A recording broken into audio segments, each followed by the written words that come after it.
திருச்சி மணிகண்டத்துக்கு அருகில் மேக்குடி கிராமத்தில் அமைந்துள்ள பாபாவின் கோயில் இது. இங்குள்ள பாபாவுக்கு ஸ்ரீ ரத்னசாயி என்று பெயர்.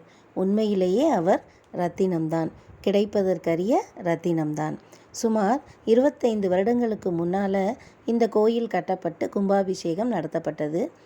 அப்போதெல்லாம் இந்த கோயிலுக்கு போகிறதுக்கு பஸ் வசதியெல்லாம் கிடையாது. நம்மளுடைய வாகனத்தில் தான் நம்ம செல்கிற மாதிரி இருக்கும். ஆனால் இப்போ வியாழக்கிழமைக்கு தனி பஸ்ஸு, ஸ்பெஷல் பஸ்ஸஸே இந்த கோயிலுக்கு விடுறாங்க, காலையிலிருந்து மாலை வரை. இங்கு கூடும் கூட்டத்தையும் பார்க்கும்போது சத்சரிதத்தில் பாபா சொன்னது போல, காணாமல் போன என் சிட்டுக்குருவிகளை காலில் நூலை கட்டி இழுப்பேன்னு சொன்னார். அத்தனை குருவிகளையும் இழுப்பதற்காகவே அவர் இங்கு வந்து சுந்தர ரூபத்தோடு அமர்ந்திருக்கிறாரோ அப்படின்னு தோணும். ஷீரடியில் இருப்பது போன்றே மிகப்பெரிய சிலாரூபம் கொண்டு இங்கு அமர்ந்துள்ள சாயியிடம் நம்முடைய குறைகளை கூறியோ இல்லைன்னா நன்றி கூறியோ நம்ம பேசும்போது அவருடைய கண்கள் நம்மையே உற்று நோக்குவதை உணர முடியும். அவருடைய பார்வையிலேயே நமக்கு ஒரு ஆறுதலும் கிடைக்கும்.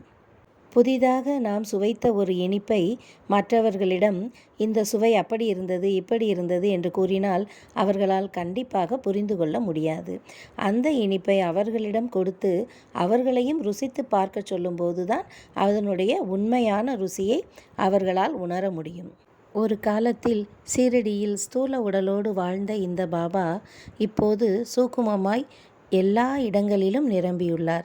நாம் அன்போடும் பரிவோடும் கேட்கும் கேள்விகளுக்கெல்லாம் அவர் நமக்கு பதிலளிக்க காத்திருக்கிறார். என்னுடைய சமாதியிலிருந்து எலும்புகள் கூட உன்னோடு பேசும் என்று அவர் சத்சரிதத்திலேயே ஒரு முறை கூறியிருக்கிறார். முடிந்தால் திருச்சி பாபா கோயிலுக்கு அனைவரும் வந்து அவரை தரிசியுங்கள். அவருடைய திருவுருவ படத்தை நாம் உற்று பார்ப்பது கூட அவரை நேரில் பார்ப்பதற்கு ஒப்பானதாகும். அதையும் ஒரு முறை அவரே கூறியிருக்கிறார். அவருடைய கண்களை பாருங்கள், உங்களுடைய கோரிக்கைகளை அவர் முன் சமர்ப்பியுங்கள்.